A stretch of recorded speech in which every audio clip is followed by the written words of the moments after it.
You are right, because if we do not pay proper attention, it means, that fake news becomes truth, and then truth becomes fake news if we don't pay proper attention. With your permission, I would indicate to you the one article which has been published in the latest issue of The Atlantic, which deals with the subject. Mr. Pons, you have the floor. Thank you very much.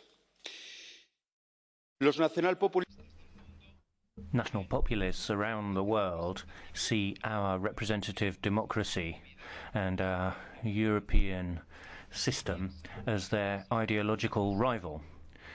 They think disinformation is useful and a way of continuing their war against us online. That's why they use disinformation to destabilize us and undermine the democratic principles that the EU represents. If the EU had not been a beacon of democracy, it would not have been attacked with fake news. It's precisely because we're democratic that we're coming in for attack. It's not because we're European. In the case of Russia, we're not talking about an enemy. Russia may treat us as an enemy sometimes. The Kremlin has €1 billion per year of state funds. TV networks in 33 languages in 100 countries. It has bank accounts and lists for, fake accounts and all around the world to spread fake news around the world, including in the EU. The EU only has €1 million in its budget and a task force consisting of 17 individuals. 17 individuals facing €1 billion of public money. So we are rather vulnerable. Fake news and cyber attacks, stealing of emails, with the Russian media being extremely active, are all processes which are underway. This requires a more serious response. In the recent elections in Catalonia, for instance, there were over 4,800 bots spreading fake news to undermine the Spanish state.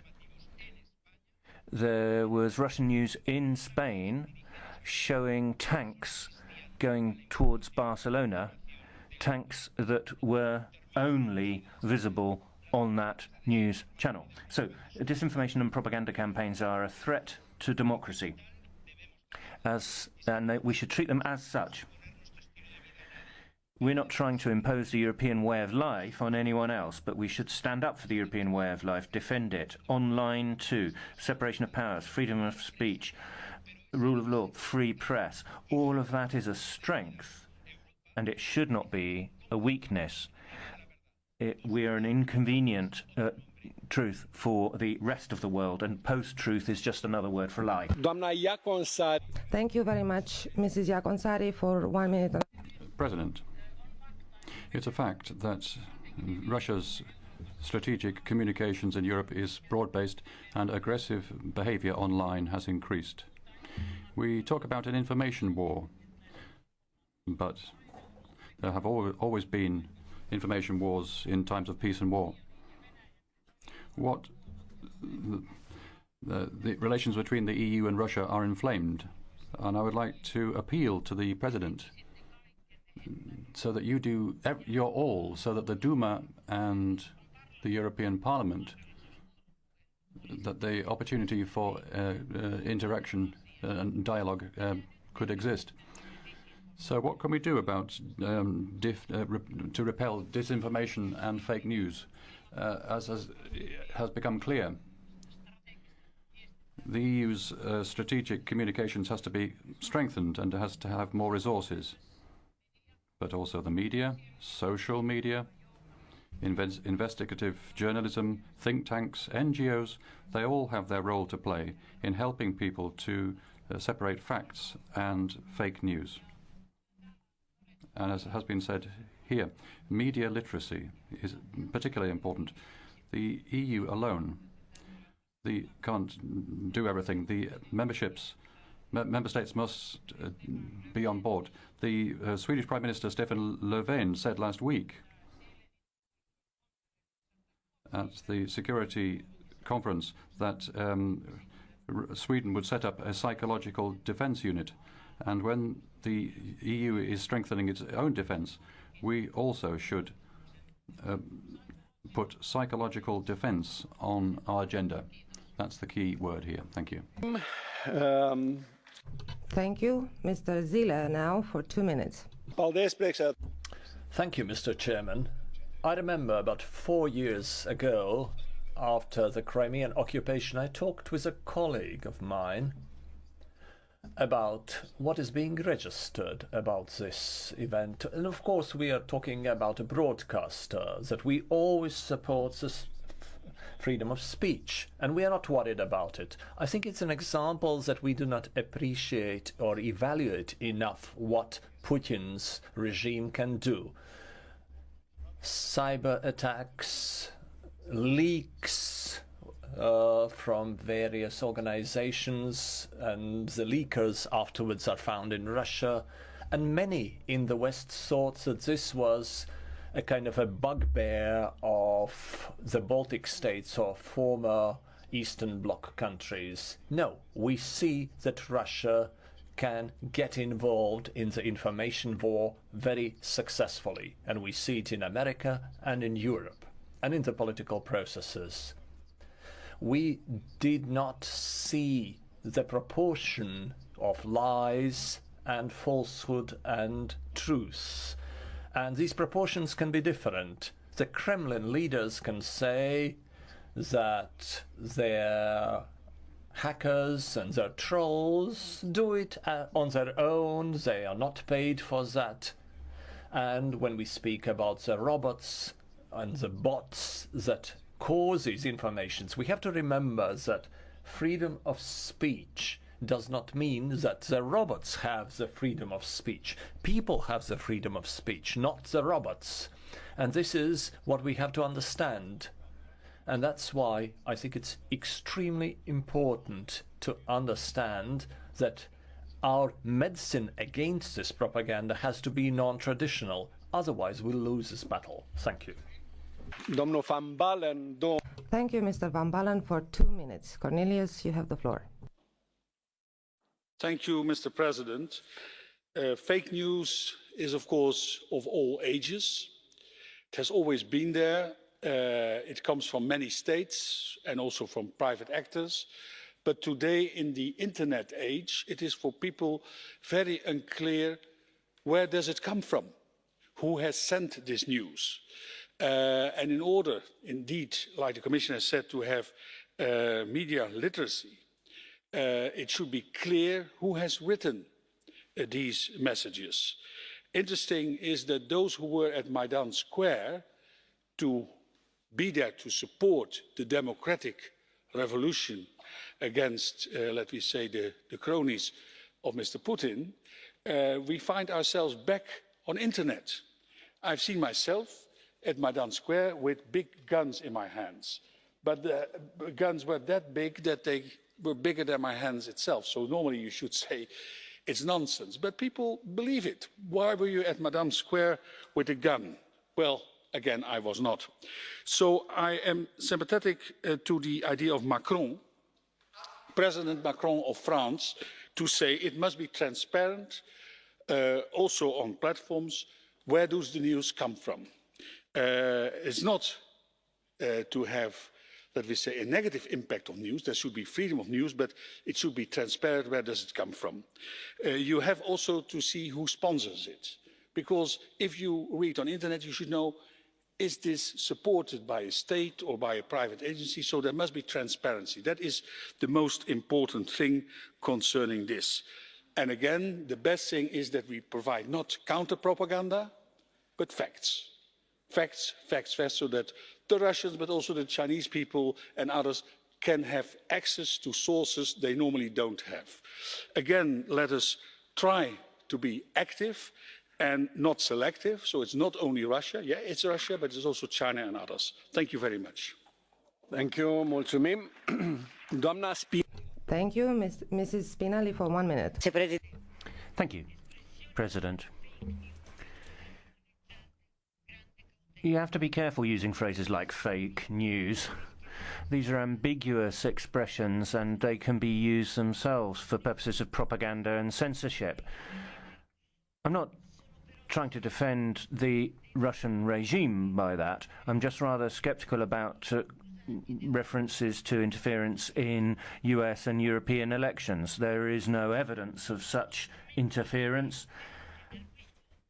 And in Wisconsin, California, the French Cybersecurity Agency, Digital Society Institute in Berlin, have all questioned such claims. You don't only see fake news on the internet.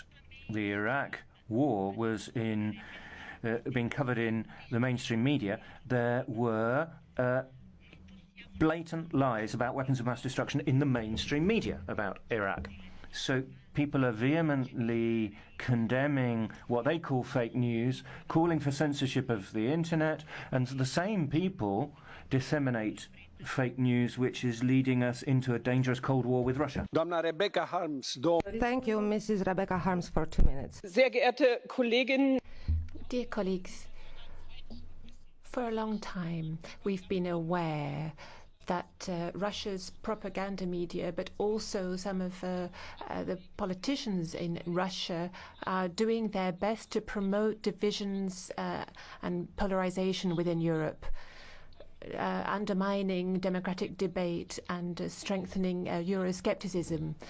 Fake news on the social media are a favoured means of doing this, but it's interesting to note that the Kremlin itself systematically supports right-wing populists, extreme right-wing and also left-wing political parties, supports these parties and uses them in their actions of propaganda against the EU. We've observed this in the Brexit debate. We have evidence of this, Ms. Spinelli, from France. And in the German elections, there was an extremely interesting cooperation between bots from Nizhny Novgorod and the American alt-right movement to strengthen Alternative for Deutschland. How do we deal with this? The debate that we're having here is not meant to be Kremlin bashing. The debate that we're holding today is seeking to strengthen the democratic nature of our society. Therefore, it's important that we should have this Stratcom, but it's much too small, and its interaction with the national bodies is not strong enough. We need to combat all of these lies, all of this fake news, and to do this, the Commission urgently needs to strengthen journalism. We need a real debate on this, because journalism has been weakened in recent years, and we've been standing by and watching this happen. And I also want to say, in support of the Commissioner, if social media start being sources of news, as Facebook, Google and Twitter are, then they have to obey the same rules that all media companies and the press have to obey. And I think this is the task that we have to take on. Thank you for your attention. Thank you. Mr. Milton, 1 minute. President, today we're talking about fake news, first of all. The concept of struggle with which the establishment tries to discredit all undecided facts and opinions. And secondly, about Russia, which has become given the blame for everything that's bad in the world. Today's debate about supposed electoral influence by Russia is like Easter and Christmas on one day. I won't be able to stop you having tirades about right-wing populists like Mrs. Harms. That is pure hypocrisy. In your own interest, slogans with EU officials as election campaigners.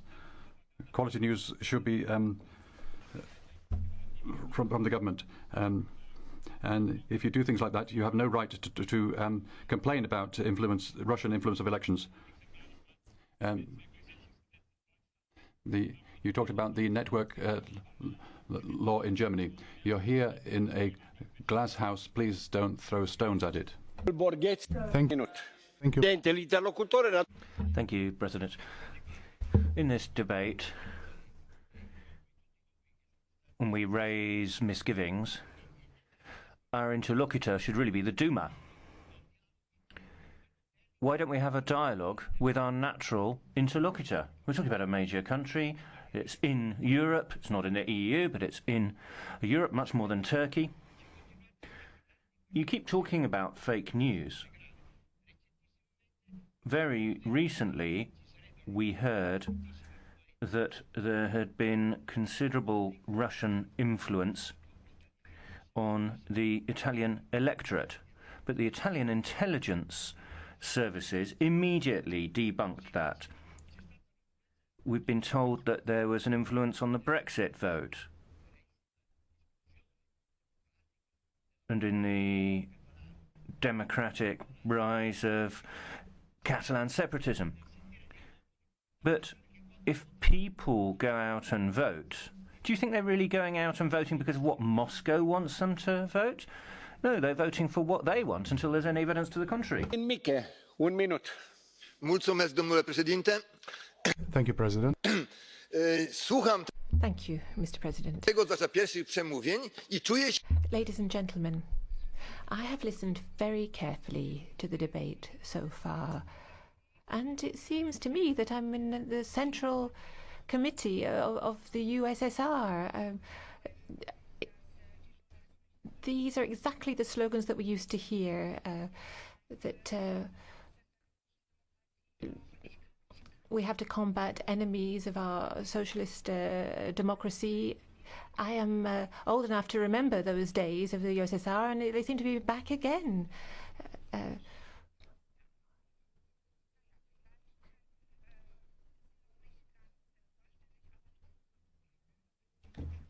Lies and lies and lies are being told. Throughout Europe, we hear the same story over and over and again. Mr. Van Baalen has talked about Maidan, who pulled the triggers there.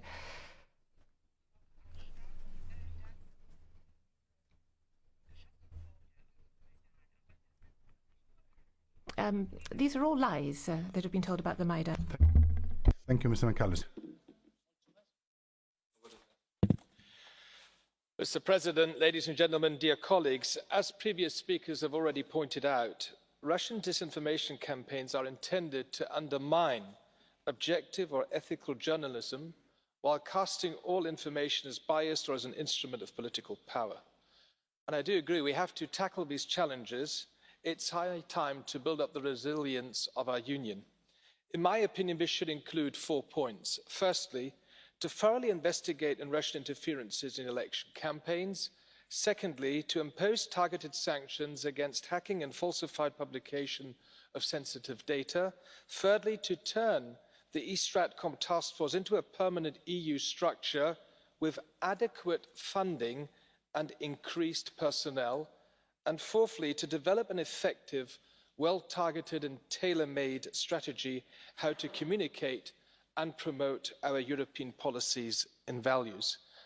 Dear colleagues, in all our actions, we ought to keep in mind that the European Union's main strength when facing hostile influence from Russia is information rather than criminalisation. And Mr. President, a final remark. As a European Parliament, we could perhaps improve things in our own house too. I observed in 2017 a few of our members used the technical infrastructure of this Parliament to broadcast discussions and interviews on Kremlin-backed news channels such as Russia Today. I'm not quite sure if you can really, on the one hand, criticize disinformation campaigns backed and facilitated by Russian media outlets, and on the other hand, allow to actively support them with our very own parliamentary infrastructure. This is inconsistent. This should stop. Thank you. Mulțumim. Thank you. Mr. Freund, 1 minute. Thank you very much. Wir wissen seit einiger Zeit...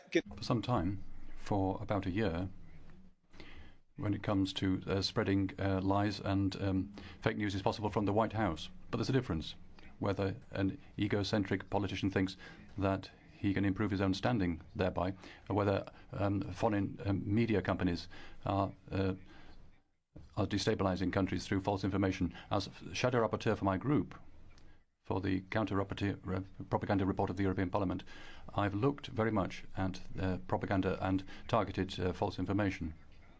It was clear that some companies like Sputnik or Russia Today have led to the spread of false information. The idea that the Kremlin isn't disinclined to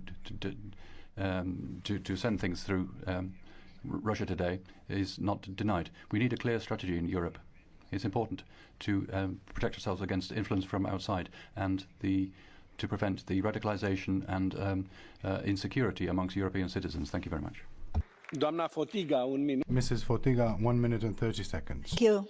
The best way to deter the Russian propaganda is to remain consequent.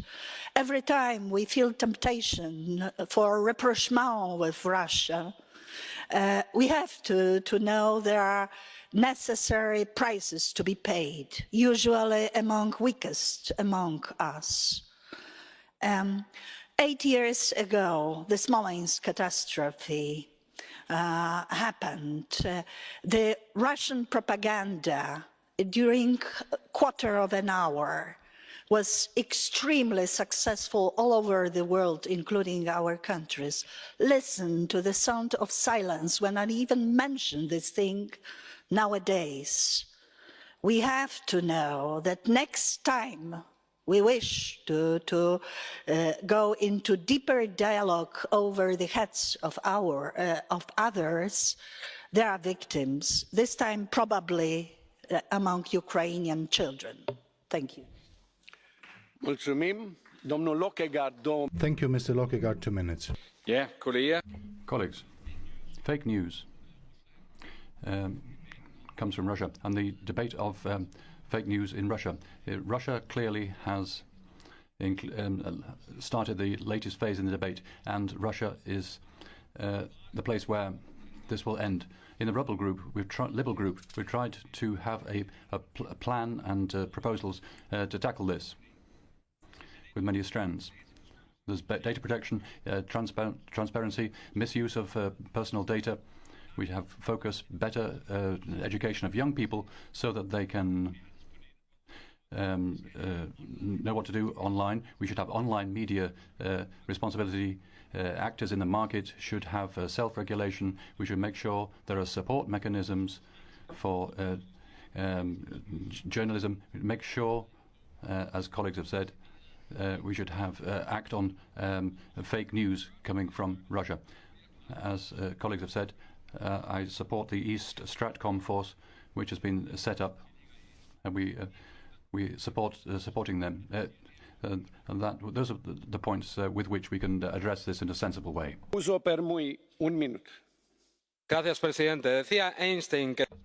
Thank you, President. Einstein said that human stupidity and the universe are both infinite. Looking at the right and these claims that there's been Russian interference, I think we are approaching levels of human stupidity that would surprise even Einstein. We heard claims that Venezuela and Russia had been interfering in the debate on Catalonia. That's what the Spanish foreign minister said, and said that there was evidence. Where's the evidence? We haven't seen it. People just repeat the mantra, but they don't have the evidence to back it up. We had told that there's fake news from Moscow and St. Petersburg, but last November, the National Intelligence Agency said that they had not detected any cyber attacks by the Russian government. In Germany, the authorities did not detect any significant activity by Russia, nor did France. So it's pathetic paranoia with a political strategy lurking behind it. The hidden agenda is to prevent us having a good relationship with Russia. Let's jettison paranoia. 30 seconds. Mr. Rope, 1 minute.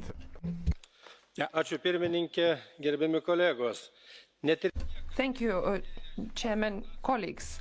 Even those who have not heard the famous statement of Goebbels, Minister of Propaganda of Nazi Germany, if you repeat a lie often enough, it becomes the truth, can become convinced of that by watching TV stations managed by the Kremlin. The situation is really worrying. Russia has suffered a lot from the falling oil prices and very little from the European Union sanctions, but spends tens of millions of euros for false and hate messages.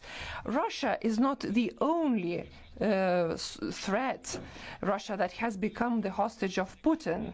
The threat from radical religious movements has reduced, but it has not disappeared at all.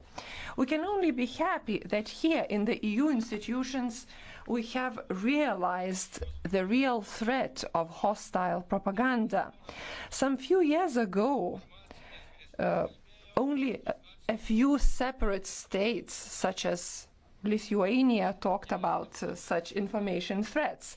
I'm deeply convinced by strengthening strategic communication, we are doing the right thing. And I do believe that the resilience to propaganda here in Europe could be strengthened by raising public awareness. Thank you very much. 1 minute.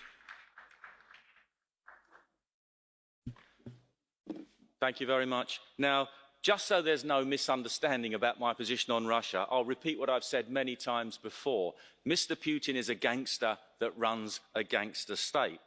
The old Soviet Union used to spend millions on infiltrating and undermining Western governments and societies, and it has to be said they were very successful at it. So there's nothing new going on. But you are seeking to create a scapegoat for your own unpopularity with the peoples of Europe. Now, don't blame the Russians for your own mistakes. To give you two examples, you're unpopular because of economic stagnation and austerity due to the Eurozone and mass uncontrolled immigration and the Islamisation of our societies due to that immigration. Now you seek a distraction and you found it in Russian propaganda. You give Mr. Putin too much credit. He is not the author of your unpopularity. You are the authors of your own unpopularity. Well said. Mr. Zylstra, 1 minute. Mr. President, thank you very much. This debate is based on false assumptions and fake news. The Dutch minister in our parliament wasn't able to give any real examples of Russia influencing the opinions of the Dutch people. Influence does take place on the part of the Commission. That's not authorised, but it regularly happens in elections in Italy, in Spain, in the Brexit referendum, because, as Mr. Juncker stated, a democratic voice against the Union is not possible. Russia has very little confidence in the voters, but in a democracy, opinions change, and this is not going to go well. This debate is not good for freedom of speech. It's not good for the citizens. We have to choose whether we want this EU or whether we want our freedom, and I've already made my choice. Thank you. Domnul Voigt. Thank you, Mr. Voigt. 1 minute. Ja, danke. Thank you, President. Colleagues, I feel myself put back into the 80s, the Cold War, and the transatlanticists are still there. Mr. King, you say that the Russian media is spreading false figures and facts. Tell us, when have the Russians provided false facts? When have they provided false figures? I followed the events and the wars in Libya, in Afghanistan, in Serbia, in Iraq and Syria. And in all these things, I've seen that our transatlantic lies media have been reporting falsely. Not just Sputnik or RT in Russia. I visited Syria twice. I could see who was telling the truth. Why aren't you courageous enough to go to Russia, to find a dialogue, instead of having a propaganda krieg? And the future of Europe, of a Europe of fatherlands, and lies in a community with Russia and not with the enemy USA. Thank you. Mr. Preda, 1 minute and 30 seconds. Thank you, President. Putin's propaganda is based on anti-Western speech. It's trying to influence elections and cultivates a positive image of Russian autocracy. Putin's internet trolls have just gotten a nice, shiny headquarters. In Romania, these trolls' work is made easy by a lot of public figures, politicians, or pretended journalists. Former member of the European Parliament, Mr. Adrian Severin, publishes articles on the websites of Russian propaganda, Sputnik and Russia Today. Mr. Sorin Roș-Castellnescu, former Liberal senator, Mr. Adrian Năstase, former Socialist Prime Minister, also publish in those propaganda outlets. Their main contention, the anti-corruption campaign. Russian propaganda has become an instrument against anti-corruption legislation, against Western and American influence on Romania. The special relationship between the socialist and Russian propaganda is confirmed by standing politicians such as Mr. Liviu Plășanu, who is a member of the Romanian Parliament, who also has problems with the justice system and who issues ultra-nationalist speeches. The world of journalism also flirts with Russian disinformation. The Kremlin's information is sometimes presented as being truthful and fact without any critical spirit, and unfortunately even here in the European Parliament there are colleagues from the S&D group who support the same positions as the Russian propaganda. I see Mrs. Grappini here, for example. Thank you so much. Well, you cannot combat fake news with other fake news. Mr. Kofod, 1 minute and 30 seconds. Thank you, Mr. President. Mr. Commissioner, next year, the citizens of Europe will elect a new European Parliament. This raises an uncomfortable question. How many seats will Russia get? Let's not kid ourselves. Russian meddling in democratic elections are no longer the exception. It's becoming the norm. From the US presidential election to Brexit, the hands of Kremlin have been busy dancing along keyboards, spreading disinformation, the real fake news and propaganda, the full extent of which is yet to be understood by all of us, and the consequences yet to be fully understood. In the EU alone, we know for the fact that Russia has conducted propaganda and misinformation campaigns in several countries: Latvia, Estonia, Lithuania, Denmark, Sweden, Finland, the UK, France, Netherlands, Spain, Germany, Hungary, Bulgaria, Italy, and so on. All of these EU member states have been and continue to be target of Russian misinformation and propaganda campaigns. Our best defense is to stand firm on European values, principles and ideals: democracy, freedom of the press, speaking the truth to power. The EEAS and this East Stratcom team is doing a tremendous job, as several have noted. They are the front line, defending democracy and the free press. But they are caught in an uneven fight. And that's why I'm calling for a marked strengthening of East Stratcom and an EU action plan for countering the Russian meddling in the 2019 European election. And so I return to my original questions. How many seats will Russia win in the European Parliament? Let's make sure they win no seats. Thank you so much.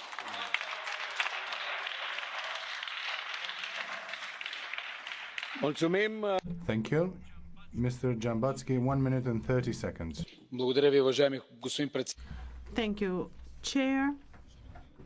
Colleagues, social networks are the new media, and this is the reality, no matter if we like it or no. Now each publication can reach each part of the world and millions of users in a matter of minutes. As absurd a fake news is, as fast as it gets around. There are so many communities that believe that they are actually the bearers of truth. There are a lot of supporters of modern Marxism who try to impose censorship. And yes, there are fake news, but we should not respond to this by imposing regulations and telling social media what to do and what not to do. We need to change the cultural traditions. The response to fake news is to tell the truth as fast as possible, in a very organized manner, and supported by facts. This is what we all need to do. Thank you for the attention. Thank you, Mr. Ostrovicius. 1 minute. Mr. Chairman, Mr. Commissioner, colleagues, a massive wave of Kremlin-produced propaganda flushed over across the continent, from Vladivostok to Lisbon. It finally ended up across the Atlantic, just to find Washington, D.C. equally unprepared, as it was the case with political waters in London, Paris, Madrid or Barcelona. Colleagues, I particularly appreciate the title of today's debate on Russia. Right, it is exactly about the Russian propaganda which aims to influence EU countries, meaning us. The EU's response to this hybrid warfare will not be a media policing. Our response must be an effective EU media policy set up to defend the liberal European democracy, our basic values and the way of life. Lastly, in shaping the EU's media policy, we must certainly not be limited only to election periods, as Putin's foreign service, troll factories and bots are on duty 24/7. Thank you. Thank you, Mr. Javor. 1 minute, 30 seconds. Köszönöm, elnök úr, tisztelt kollégák! Thank you very much, President. Colleagues, Russian propaganda is being spread, and this is worrying. And so we must strengthen our counter strategy. But this strategy doesn't help in states where which are susceptible to Russian propaganda. The Hungarian government has supported the Russians in terms of propaganda elsewhere. And so Russia Today, Sputnik and other channels are dangerous. And it isn't distributed through official channels. Online, thousands of trolls spread this fake news, this disinformation in Hungary and other member states. These media get support. Politically, independent news is disappearing. The European Union mustn't close its eyes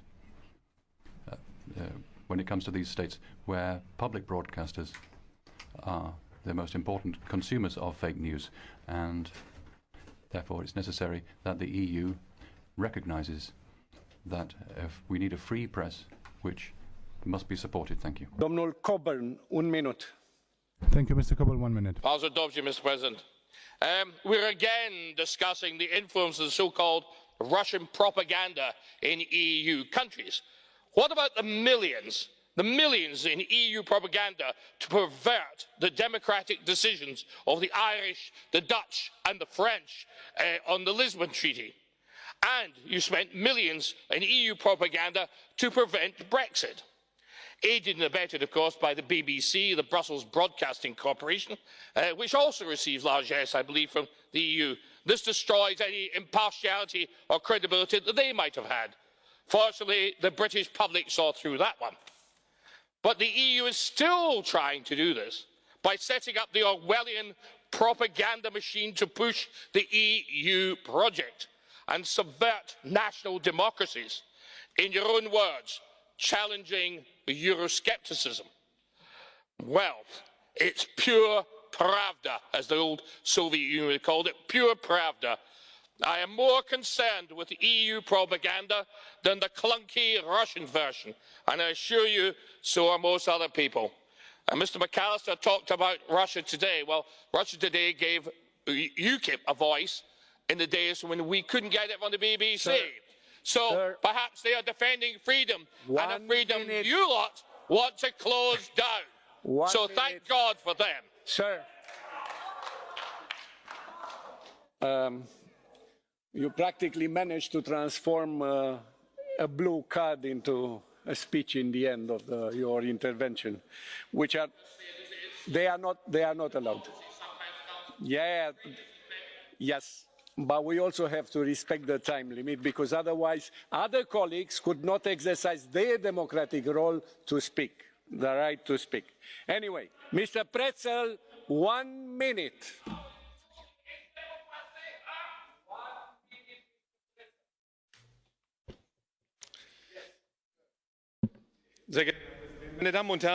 Ladies and gentlemen,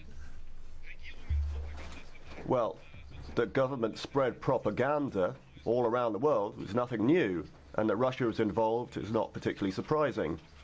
But nevertheless, it seems that about 90% of Europe's population has never come into any contact with this propaganda. So this is very much a marginal phenomenon, particularly if we're talking about Sputnik or Russia Today. Well, we're hearing that Russian military doctrine is to spread false information. But I'll remind you of the Iraq War, that besides the US and Great Britain, Spain and Italy were also involved. Maybe you remember this. Do you remember any of the fake news that was spread at the beginning of that war? And if you're talking politically about deciding between truth and lies, then I don't think that that is part of the political struggle. If you feel that that's your job, then you're undermining democratic consensus. That's not the way it works in democratic societies, where politicians decide what's true and false. Kolleginnen und Kollegen. Colleagues, Russia is a totalitarian regime. There aren't the possibility of free elections. I see Kuzo Penmoy, the Coburns, all of these are the people who are defending Russia in this type of system, because this is the same ideology, not a free democracy. And what you're showing yourselves to be is against freedom. We need to be careful not to fight back with the same methods. We need to defend a free society with free media. And for this reason, the best way is to give free media more possibilities and new media in these countries as well.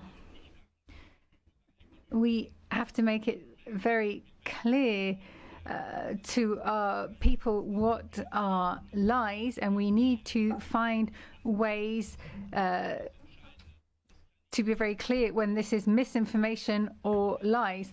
We can't have lies and the truth evaluated as the same. Doamna Tania Fajon, 1 minut și 30 de secunde. Tania. Thank you very much, Chair. Honourable members, in the fall of 2016, the European Parliament voted on a resolution for combating Russian propaganda. I had some reservations at that time, and I still feel the same way today. I agree that monitoring the impact of the media on the politics and society is necessary, but we also need to be aware of how the media is intertwined with political parties and corporations. So I have a few critical remarks. Firstly, why are we only dealing with the Russian propaganda? How do we view the news on the American Fox News? Do we have a problem with the stakes of US media corporations in European media outlets, whose views are reported by Al Jazeera? And if we remain in Europe, how do we feel about national media owned by a political party, its members and related persons? In Slovenia, we have such a media outlet. Do their political messages include propaganda?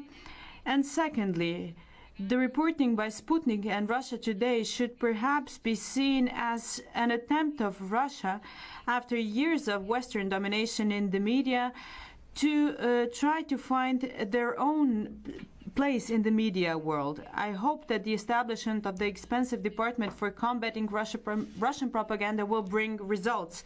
But if we are to remain credible as a parliament, we need to deal with all media propaganda the same way, especially fake propaganda. Thank you.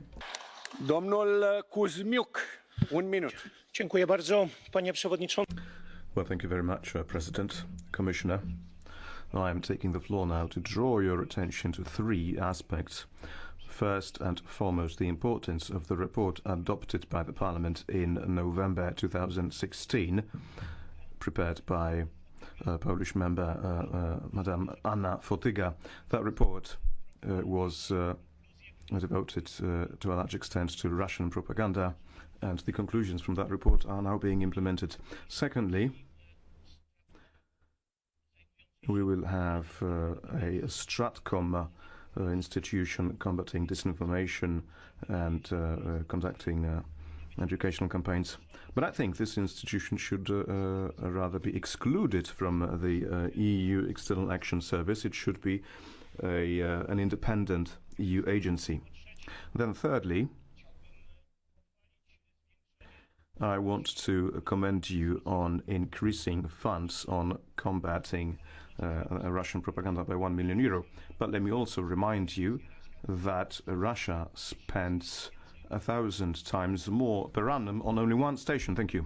Tum, 1 minute. Thank you, Chair. Dear colleagues, I'm listening to this debate with a strong déjà vu feeling. I was born in the Soviet Union, and when I was a child, I heard about anti-Soviet propaganda each and every day. If there were no meat or coffee, books or cars, we always knew who was guilty: Western capitalism and personally Ronald Reagan. Today, when the European Union is facing challenges, crisis in Catalonia, problems with democratic institutions in a member state, or low level of trust in Europe as such, some of my colleagues know exactly who is guilty: anti-European propaganda and personally Vladimir Putin. As a former journalist, I cannot agree with such a black and white approach. And the main solution I see in terms of counter-propaganda is honest, open and professional media. Media which is free from censorship and which is not regulated or directed by politicians. We should not make mistakes of Soviet leaders. But today, sorry, I have a strong feeling that we are dangerously close to that. And of course, I fully agree with Mr. Van Balen, media have to be transparent. But it concerns also Stratcom, where you will find not a single name of these guys who are writing this information review. Thank you. Mulțumim. Domnul Briouat. Thank you very much. Mr. Brios, 1 minute. Lutter contre la désinformation par la désinformation, voilà. Fighting disinformation with disinformation. What a wonderful philosophy. I think that rather summarises the state of the European Union. I'm particularly dumbstruck because I've heard the Commission say something I find quite scandalous. How can you stigmatise Russia like that? There's always been fake news, including here.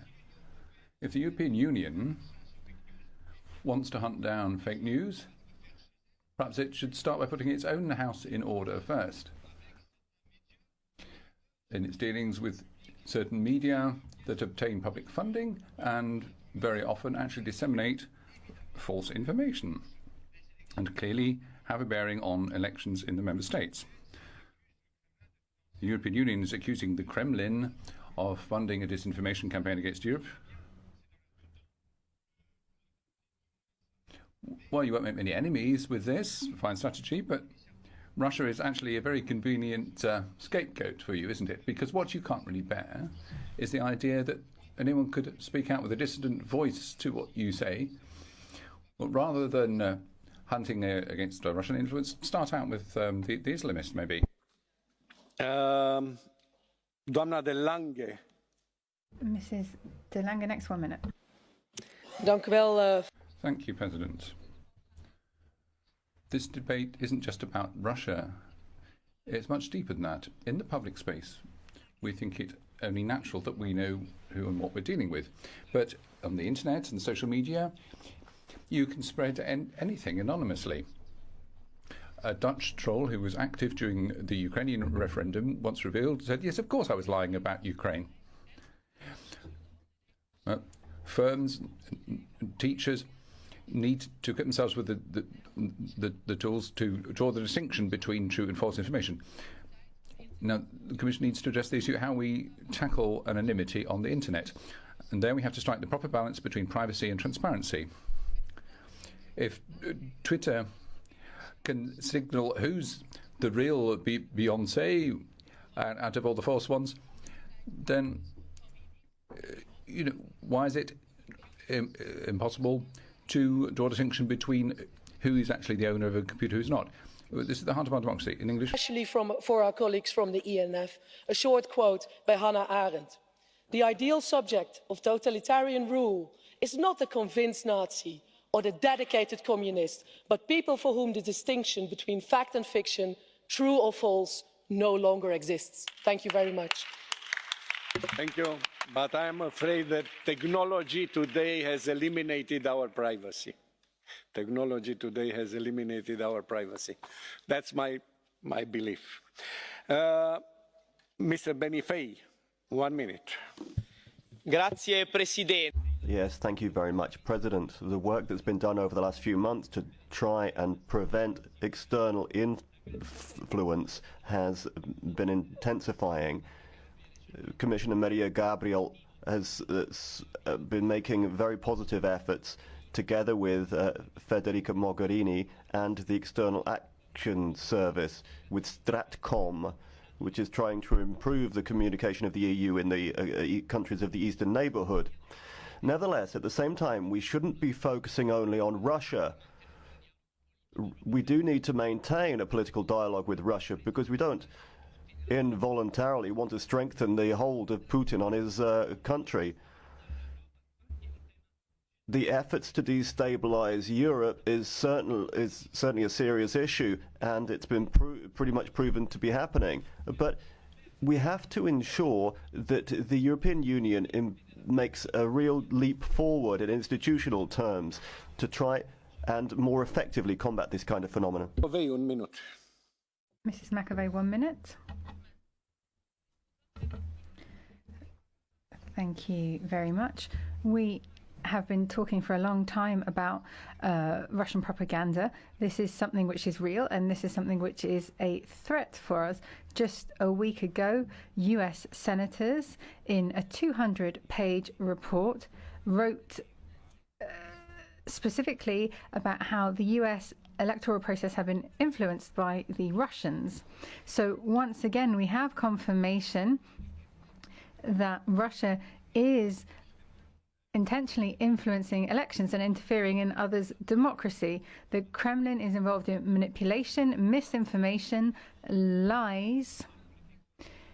They are affecting internal and external politics in as many countries as they can. Our External Action Service, unfortunately, only has 14 employees in Stratcom that are working to counter this fake news and Russian propaganda. This simply isn't sufficient and is underfunded as well. A colleague hoped that there wouldn't be Russian influence in the next European elections. Well, I think there are Russian agents in this parliament, and they're already active in influencing our elections. We need to stand up for democracy and free elections. We need to protect and safeguard our democracy and label those as treasonous who work with the Russians. The Kremlin and certainly also other governments and non-state actors actively seeking to influence European audiences and undermine democratic values. We should not be naive.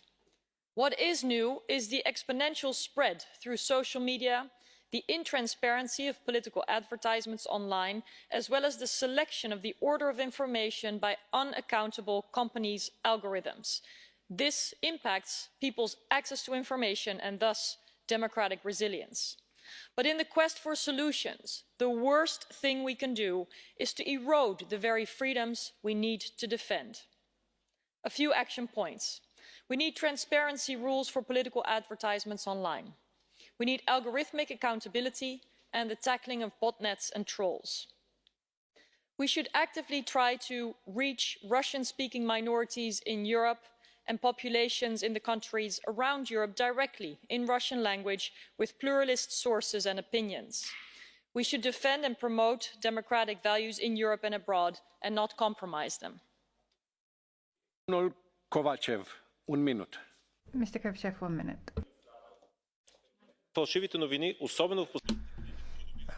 Fake news are becoming global these days. The digital technologies are quite advanced, and each piece of information reaches all corners of the world within seconds. This is a mighty weapon, and it can easily win the hearts and minds of people. In the geopolitical race, this type of weapon is massively used in order to achieve geopolitical goals. What are the aims? To spread false information and to create fear, as well as to undermine the goals of the European Union. What is our answer to all this? There can be only one answer: the truth.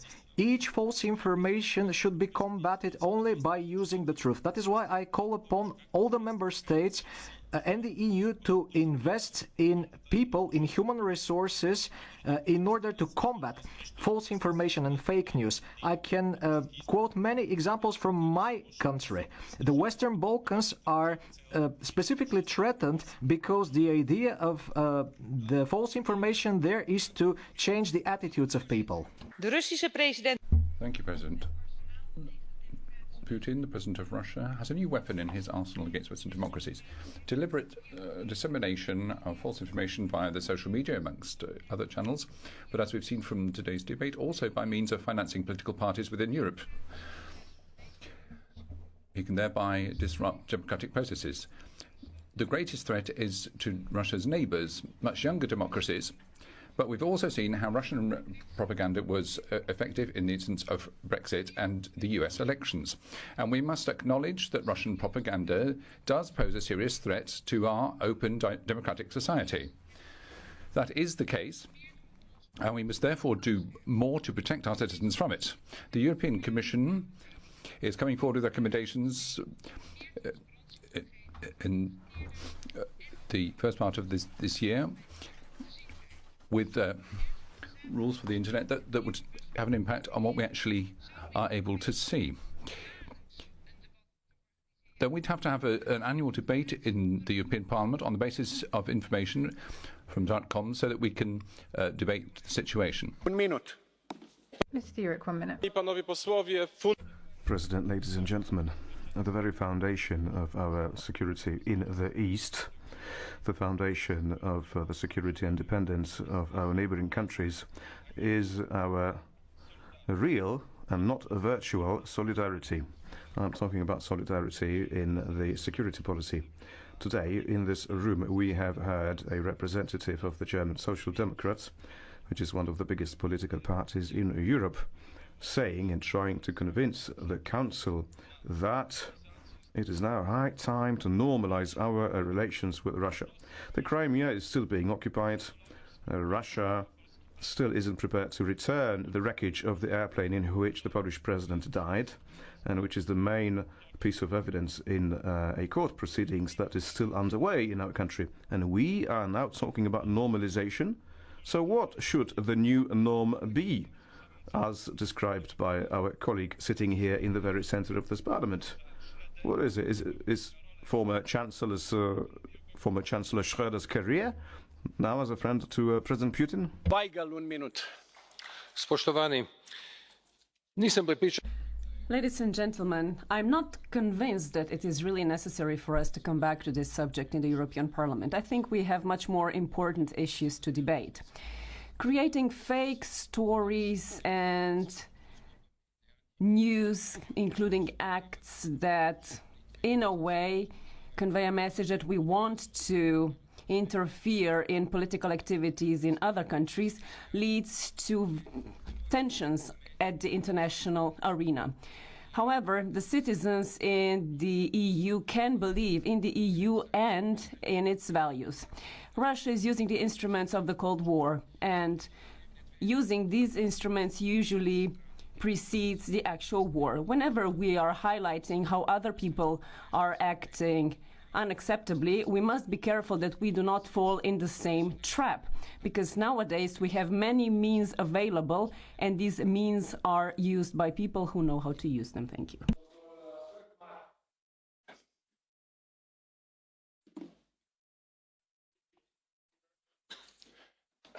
It's quite interesting that the communists and the extremist nationalists in this chamber, they can't see Russian disinformation. And of course you can't, but we can see you.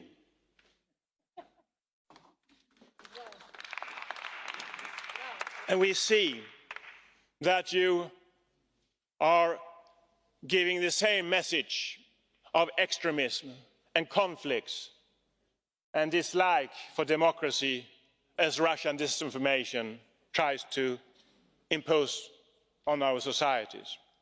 The difference between Russian disinformation and a lot of other disinformations we see that makes the Russian disinformation of a special kind, it is that it's a part of a broader warfare against Europe and the European democracies.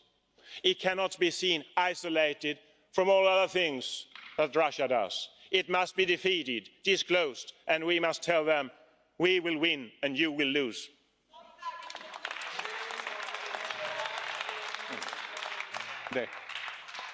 Excuse me, Mr. Liberatsky has to speak.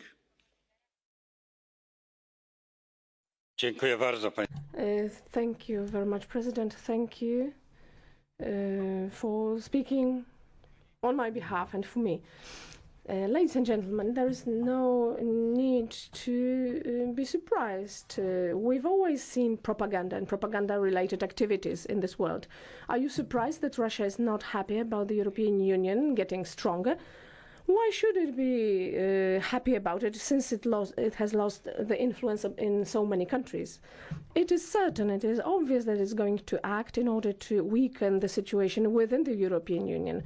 And I believe that if we can show it clearly that we are proud of the European Union as our project, this will increase our resilience. We now have a new tool, the social media, which are indeed not subject to any control, because this is what we want them to be. They are easily accessible, but it is important for this debate, for instance, being presented there. It is not a good situation when we can say that Russia today is informing the society better than our media. We shouldn't be doing that. If we say it clearly here in this room that we need to put our own home in order first, then we are just fueling the other side's propaganda. We should not appear as helpless and powerless, as those who just speak but cannot act. We should not be putting ourselves in this position. Thank you. Krasnodębski, 1 minute. Mr. Krasnodębski, 1 minute. Thank you very much, President. I believe that the issue that is being spoken about here, the fake news, is just one of the examples of the Russian propaganda. It is just one of its channels, and perhaps not the most important one. We should think more deeply about the issue that has been mentioned here on the margin of this discussion. We should talk about the impact of Russia and its propaganda on the European politicians and policies. Also, the situation, and we should also look at the role which is played by European politicians in spreading Russian propaganda. And I'm not talking about populists or nationalists. Well, for instance, the example quoted by Mr. Jurek, the former Chancellor of Germany, Mr. Gerhard Schröder. Is he a nationalist? Is he a populist? No, certainly not. He's always been speaking in very positive terms about the European Union. What should we think about his actual acts and activities? His activities are more dangerous than any fake news taken together. And similar for all those politicians who say that Nord Stream is just an economic project. They are spreading Russian propaganda. 1 minute. Mr. Nart, 1 minute.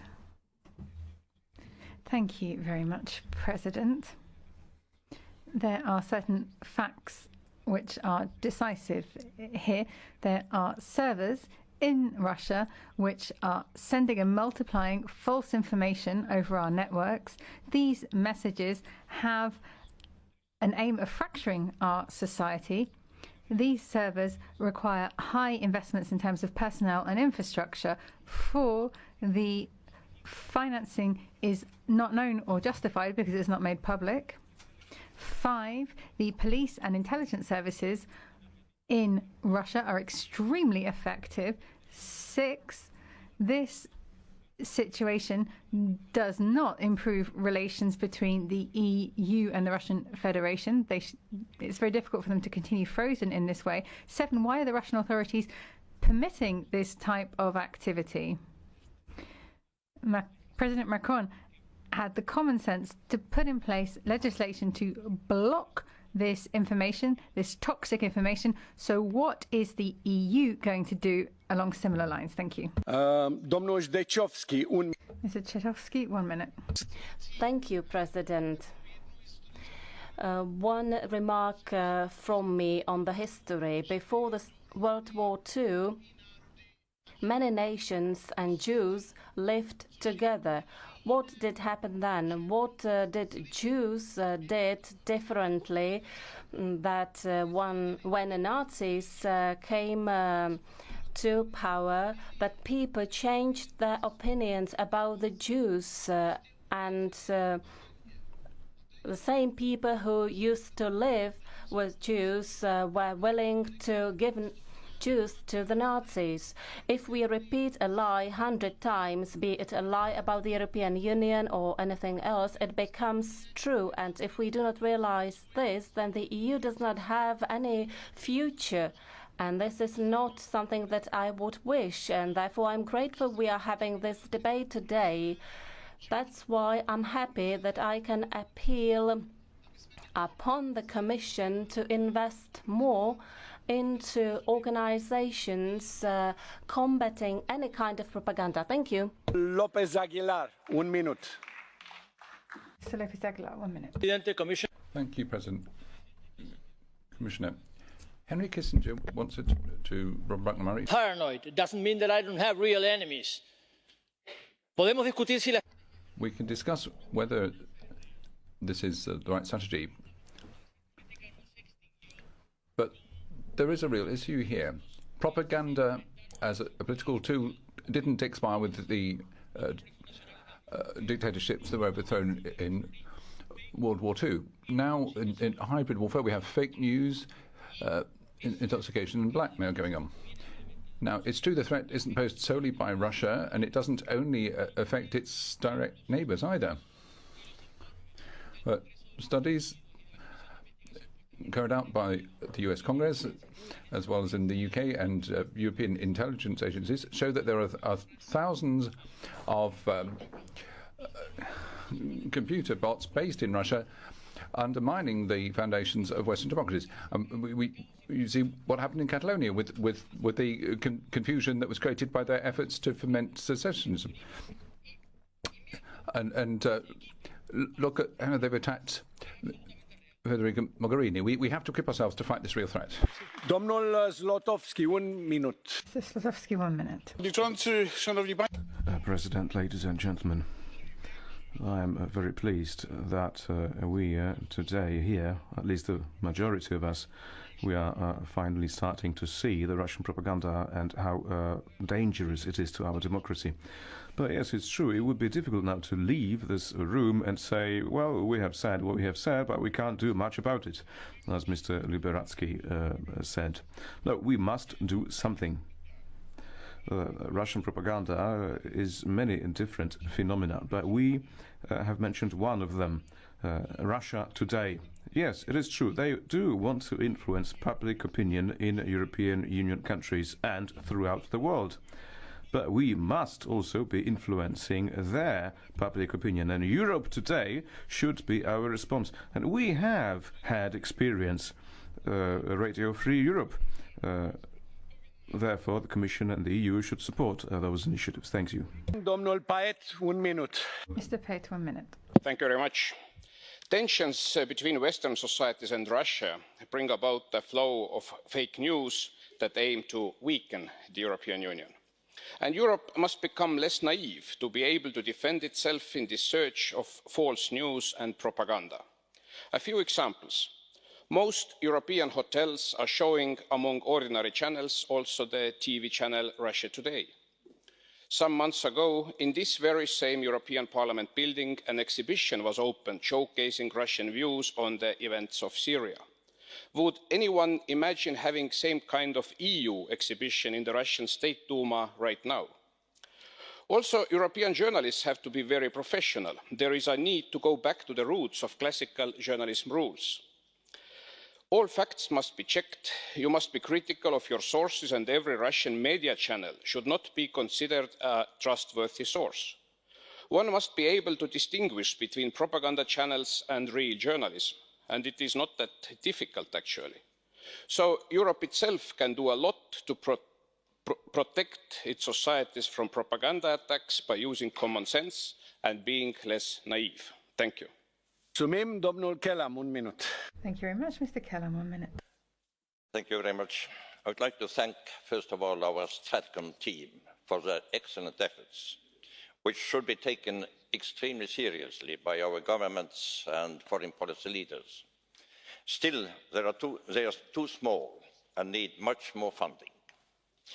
But one field where Russian propaganda has had a lasting effect, it has succeeded to make us believe that Russian Duma is a freely elected, not Putin-selected body, and that by fostering personal contacts with Duma members, we can exercise some influence on the conduct of Russian rulers.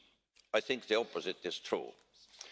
Duma members are instruments of Putin par excellence. They have a very clear program, and they are 10 times better prepared for spreading disinformation among European parliamentarians than we are. We should keep this in mind. Thank you. Mrs. Tomasic, 1 minute. Gospodine predsjedavajući. Thank you, Chair. The influence of Russian propaganda on our citizens is certainly not negligible, but it is questionable whether it's crucial when it comes to voting in elections or referenda. I'm convinced that it is not that much the case. It seems to me that the European mainstream parties that have been rapidly losing trust of our citizens and thus also their political power now want to find a scapegoat and pin the blame for everything on Moscow. Yes, Moscow certainly wants to exert certain influence in Europe, but no, it does not have the primary responsibility for the disappointment of our citizens. Everything happening today has been known to happen before. Big powers have always used various methods for mutual destabilization. Today, they just use different means to achieve the same goals. Of course, we shouldn't sit on our hands and allow destabilization, but I don't think it's wise to credit Putin with superhuman powers in order to conceal or minimize one's own failures or incompetencies. Thank you. Thank you, and good afternoon, colleagues.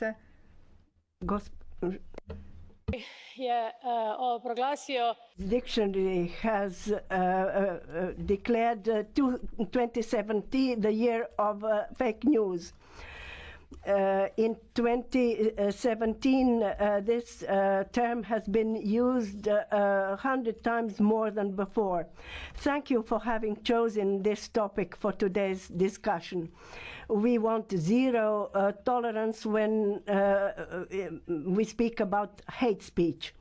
We cannot undermine European values through Russian propaganda. We must fight myths, hybrid wars. We cannot allow that the European Union be destabilized. We want to preserve our way of life. We want to fight against propaganda. Big powers, non-democratic powers, have always used propaganda for their influence. We have to conserve our basic values. We have to prevent fake news and protect our society. Thank you. I give the floor now to Ms. Andrikien. Colleagues, the EU's response to the threat of Russian aggression has been weak so far, because a big part of our political elite, especially in Western Europe, has not acknowledged this as a threat so far. The aggressive actions by Kremlin have no precedent in the history of the Cold War. We see occupation and annexion of foreign lands. We see constant violations of foreign borders and airspace. We see grand disinformation campaigns, and we see interference in democratic elections and cyber attacks. The United States have started investigating a hostile attack against their democracy into their electoral process, but we don't see such investigations going on in Europe, even though Russian meddling in the Netherlands, the UK, France, Germany and Catalonia is evident. So we must name Russia as the main source of hostile disinformation, and we must take action. First of all, we have to acknowledge the threat, then we have to investigate the Russian activities, then we have to increase StratCom capacities, and we have to increase public awareness. Thank you very much. Maintenant pour 1 minute, Monsieur Rosati. Mr. Rosati, 1 minute. Pani Przewodnicząca, w ciągu... President, over the last few months we have been witnessing attempts at manipulating the public opinion and trying to influence the result of democratic elections outside of its borders. A lot of them were done by the Russian Federation. Russia has developed its propaganda activity aimed at breaking the European unity. Also by way of strengthening nationalistic and populistic parties within the member states of the European Union. I'm very sorry to have to say that also within this chamber we have representatives of parties which are defending this approach by the Russian Federation. Ukraine is a good example here. The propagation of misleading information led to a situation whereby many citizens of the European Union believe that Ukraine is to blame for the war which is waged by Russia. We need to start acting very definitely in very definite terms. We need to undertake activities which will lead to effective curbing of this phenomenon. Thank you. Monsieur Galler, pour 1 minute. Mr. Galler has 1 minute.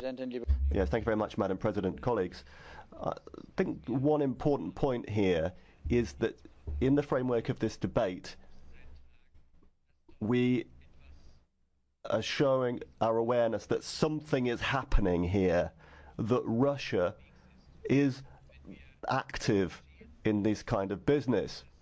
If we simply allow it to happen, Mr. Putin will be able to manipulate the border between truth and lies. And eventually, if we start saying that everyone has their own truth, then he will have won. I trust that our democracy is strong enough to make our position clear. We are not carrying out counter-propaganda. I think the best antidote to this kind of propaganda is the simple truth. That will allow people trying to peddle lies no chance at all. La parole est à Monsieur Štětina pour 1 minute. Mr. Štětina, 1 minute. Děkuji za slovo. Thank you.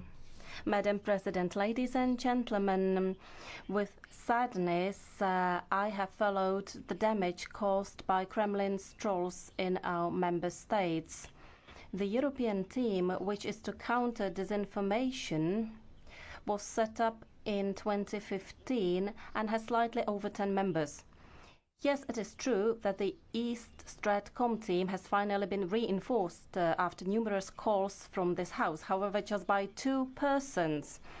The High Representative has underestimated the situation and irresponsibly hesitates to rectify it. My country, the Czech Republic, is flooded with lies and false information about the EU. Now, as we are getting closer to the runoff in the presidential election, the decent rival of the incumbent President Zeman is attacked with lies fabricated by websites such as AC24, Aeronet, Sputnik and others. Please reconsider the tactics we use against Kremlin. Maintenant, pour 1 minute. Thank you. Now, Mr. Adaktusson, for 1 minute. Madam Speaker, a number of EU member states have been subjected to severe disinformation attacks from Russia. Russian deception is aimed to weaken, to destabilise and to divide the European Union. In essence, we are talking about an attack on democracy as such. When it comes to confronting this, the High Representative has stated that the External Action Service has taken proper action. However, many experts beg to disagree. The EU instantly needs to raise public awareness, to streamline exchange of intelligence and to allocate necessary resources to institutions like Europol and Stratcom. In order to protect and preserve fundamental values, we need an effective strategy. We need political courage to counter the forces for whom misrepresentations and lie is the principal political instrument. Thank you. Et enfin, pour conclure la liste des orateurs, Madame Manesh. Thank you. Now, Ms. Minescu, for 1 minute. Dear colleagues, the chief editor of Russia Today said that Russia Today is capable of conducting information war against the whole Western world, to conquer and to grow an audience in order to make use of this audience in critical moments. It seems that Kremlin decided a long time ago that the EU is an enemy of Russian interest and it should be treated accordingly by any means. But our lack of action shows that the EU doesn't perceive Russia as a real threat, and we don't do enough. We must end this dolce far niente and decide faster about our position on strategic communication and counter-propaganda, and such decision must be followed by actions with the appropriate budget. Either we respond on the same scale or we start an open dialogue with Russia based on our interests and our priorities. We must understand that this is not about an ideological conflict. Kremlin's propaganda is targeting very concrete files, such as the energy file, using the old but effective strategy of divide et impera is clearly winning this game if we don't take strong actions today. Nous avons clos la liste des orateurs.